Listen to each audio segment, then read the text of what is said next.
Breaking news liquor కేసులో నిందితుల bail పిటిషన్పై విచారణ వాయిదా పడింది. కేసిరెడ్డి, చాణిక్య, పైలా దిలీప్ బెయిల్ పిటిషన్పై విచారణ వాయిదా వేసింది విజయవాడ ఏసీబీ కోర్టు. ఈ నెల 19కి విచారణను వాయిదా వేసింది. ధనుంజయ రెడ్డి, కృష్ణమోహన్ బెయిల్ పిటిషన్పై విచారణను ఈ నెల 20కి వాయిదా వేసింది. గోవిందప్ప బెయిల్ పిటిషన్పై విచారణను 23కు వాయిదా పడింది. బెయిల్ పిటిషన్లపై కౌంటర్ దాఖలు చేసింది సిట్.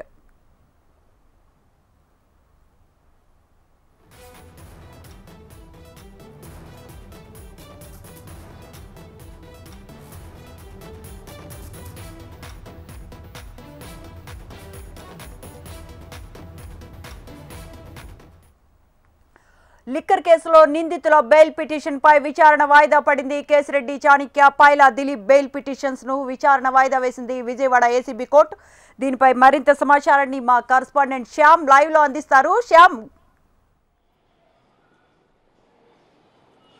Good evening. ఈరోజు చూసుకుంటే మద్యం కుంభకోణానికి సంబంధించి ఏదైతే అరెస్ట్ అయ్యి ప్రస్తుతం రిమాండ్లో ఉన్నారో మొత్తం 7 నిందితుల రిమాండ్ ఈ రోజుతో ముగిసింది. ఈరోజు ఉదయం చూసుకున్నట్లయితే జిల్లా జైలు నుంచి కూడా కోర్టుకు వాళ్ళందరినీ కూడా నిందితులను హాజరుపరిచారు. వీళ్ళందరినీ కూడా జూలై 1 వరకు కూడా రిమాండ్ విధించారు. అయితే ఈ కేసులో ఇప్పటికే చూసుకుంటే మొత్తం 7 నిందితులు కూడా బెయిల్ పిటిషన్లు కూడా ఎవరికి వాళ్ళు దాఖలు చేశారు. వీరిలో ప్రధానంగా A1 ముద్దాయిగా ఉన్న కేసిరెడ్డి, రాజశేఖర్ రెడ్డి, అలాగే చాణక్య, అలాగే పైలా దిలీప్ వీళ్ళ 3 బెయిల్ పిటిషన్ చూసుకున్నట్లయితే ఈ నెల 19కి వాయిదా వేసింది. అలాగే చూసుకున్నట్లయితే ధనుంజయ రెడ్డి, కృష్ణమోహన్ రెడ్డి వీళ్ళిద్దరూ కూడా గత ప్రభుత్వ హయాంలో ఉన్నతాధికారులుగా పనిచేశారు.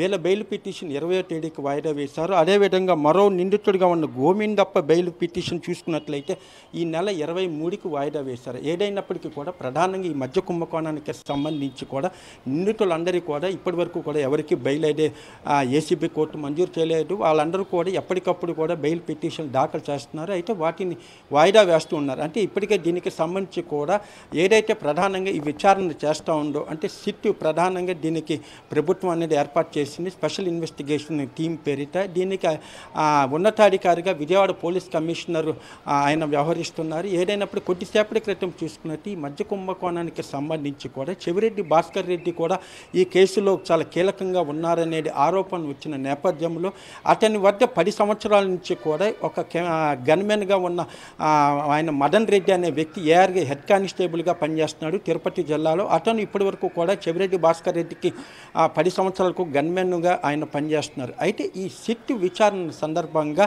మదన్ రెడ్డిని కూడా సిట్ అధికారులు పిలిపించారు. అప్పట్లో అయితే అతను సిట్కి వాళ్ళకి ఏమాత్రం సహకరించలేదని ఉన్నారు. కొద్దిసేపటి క్రితం విజయవాడ సిట్ కార్యాలయం నుంచి కూడా ఒక మీడియాకు ఒక ప్రెస్ నోట్ అయితే రిలీజ్ చేశారు. అంటే ఈరోజు ఉదయం చూసుకున్నట్లయితే రాష్ట్ర డీజీపీకి ఏదైతే మదన్ రెడ్డి అనే కానిస్టేబుల్ ఉన్నారో ఆ కానిస్టేబుల్ ఒక లేఖ అయితే రాశారు. సిట్ విచారణ సందర్భంగా తనను చిత్రహింసలకు గురి చేశారు, బలవంతంగా చెవిరెడ్డి భాస్కర్ రెడ్డి పేరు చెప్పమన్నారంటూ కూడా ఆ లేఖలో సారాంశం. దీనిపైన ఈరోజు ఉదయం నుంచి కూడా చాలా ట్రోలింగ్ అవుతూ ఉన్నది. సిట్ అధికారులు వారిని వేధించారనేది. అదేవిధంగా చూసుకున్నట్లయితే దీనికి సంబంధించి కూడా అతను మరిన్ని వివరాలు కూడా ఆ లేఖలో పొందుపరిచారు. అయితే దీనిపైన సిట్ ఒక ప్రకటన అయితే విడుదల చేసింది. అవి దాదాపు 200 మందిని ఇప్పటివరకు కూడా విచారించాము. మద్యం కుంభకోణం కేసు సంబంధించి కూడా మంగళగిరి పోలీస్ స్టేషన్లో ఈ కేసు అయితే నమోదైంది. ఇప్పటి వరకు కూడా దాదాపు 200 మందిని విచారించాము. ప్రధాన నిందితుడిగా కేసిరెడ్డి, రాజశేఖర రెడ్డి ఉన్నారు. అతని నుంచి కూడా చాలా పెద్ద మొత్తంలో ముడుపులు చెవిరెడ్డి భాస్కర్ రెడ్డికి అందాయి అనేది తమ విచారణలో తేలింది. ఈ సందర్భంగా అతని వద్ద పనిచేస్తున్న మదన్ రెడ్డి అనే కానిస్టేబుల్ అయితే తాము విచారణకి పిలిపించాము. విచారణ సందర్భంగా ఎవరిపైనా కూడా తాము భౌతికంగా కానీ మానసికంగా కానీ ఎవరిని మేము వేధించలేదు. మొత్తం కూడా వీడియో రికార్డింగ్ కూడా ఉంది. అయినప్పటికీ కూడా ఇప్పటి వరకు ఎవరూ తమ పైన ఎటువంటి ఆరోపణ చేయలేదు. కేవలం మదన్ రెడ్డి మాత్రం ఇటువంటి ఆరోపణలు చేయటంలో కేవలం కేసును తప్పుదోవ పట్టించడం, సిట్ అధికారులపైన ఒత్తిడి తీసుకురావటం ద్వారా ఈ కేసును తప్పుదోవ పట్టించే ప్రయత్నం అయితే మదన్ రెడ్డి అనే కానిస్టేబుల్ చేస్తున్నారు. అయితే రాష్ట్ర డీజీపీకి కూడా విజయవాడ సిట్ నుంచి కూడా ఒక లేఖ అయితే రాశారు. ఏదైతే మీకు అందిన లేఖపైన ఒక ఉన్నతాధికారి విచారణకు ఆదేశించాలని కూడా సిట్ అధికారులు కోరుతున్నారు.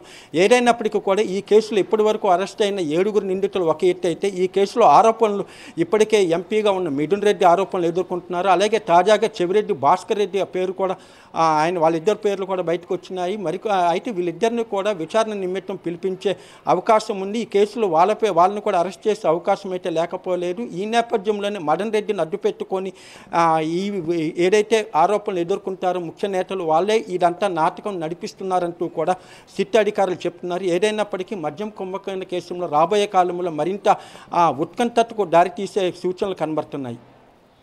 అయితే శ్యామ్, మీరు చెప్పండి, మీరు చెప్తున్నట్టు ఏసీబీ కోర్టు ప్రతిసారి అంటే ఈ బెయిల్ పిటిషన్ వాయిదా వేస్తూ వస్తోంది అంటే ఎందుకని జాప్యం చేస్తోంది? నిజంగా వీళ్ళకి బెయిల్ ఇచ్చే ఉద్దేశం ఏసీబీ కోర్టుకు ఉందా? ఈసారి బెయిల్ వస్తుందా? అంటే ముగ్గురు నిందితుల్లో ఒక బెయిల్ పిటిషన్ 19కి, ఇంకో బెయిల్ పిటిషన్ 20కి, ఇంకో బెయిల్ పిటిషన్ 23కి వాయిదా వేసిన నేపథ్యంలో ఈసారైనా బెయిల్ మంజూరు చేసే అవకాశం కనిపిస్తోందా? అంటే ప్రధానంగా చూసుకుంటే ఆ కేసు తీవ్రతను బట్టి కూడా నిందితులకి బెయిల్ అనేది ఇస్తారు. అయితే బెయిల్ ఇచ్చే సందర్భంలో ఏసీబీ కోర్టు ఏదైతే ఏ కోర్టులో కూడా కేసు అక్కడ ఫైల్ అవుతుందో ఆ న్యాయమూర్తి కూడా సంబంధిత పోలీస్ అధికారులను ప్రశ్నిస్తారు. ఇక్కడ ఈ కేసుకు సంబంధించి నిందితులకు కనుక బెయిల్ ఇస్తే విచారణకు ఏమైనా ఆటంకం కలుగుతుందా అనేది కాదు ప్రశ్నిస్తారు. ఆ సమయంలో ఏదైతే పోలీస్ అధికారులు ఉంటారో వాళ్ళు కనుక అభ్యంతరం పెట్టినట్లయితే కనుక బెయిల్ పిటిషన్ రిజెక్ట్ చేసే అవకాశం ఉంది. ప్రస్తుతం ఈ మధ్య కుంభకోణం కేసుకు సంబంధించి కూడా ఏదైతే ఏసీపీ కోర్టులో ఉందో దానికి సిట్ అధికారులు కూడా ఎప్పటికప్పుడు కూడా దానిని బెయిల్ కనుక ఇచ్చినట్లయితే ప్రధాన నిందితుల నుంచి ఇంకా మరింత వివరాలు సేకరించే అవకాశం ఉంది. వీళ్ళు కనుక బెయిల్ పైన కనుక బయటకు వెళ్ళినట్లయితే ఈ కేసు విచారణకు ఆటంకం కలిగే ప్రమాదం ఉంది. అలాగే సాక్ష్యాధారాలను కూడా మాయం చేసే అవకాశం ఉంది. వీళ్ళు ఏమాత్రం కూడా సిట్ అధికారులు తమ విచారణకు సహకరించటం లేదు.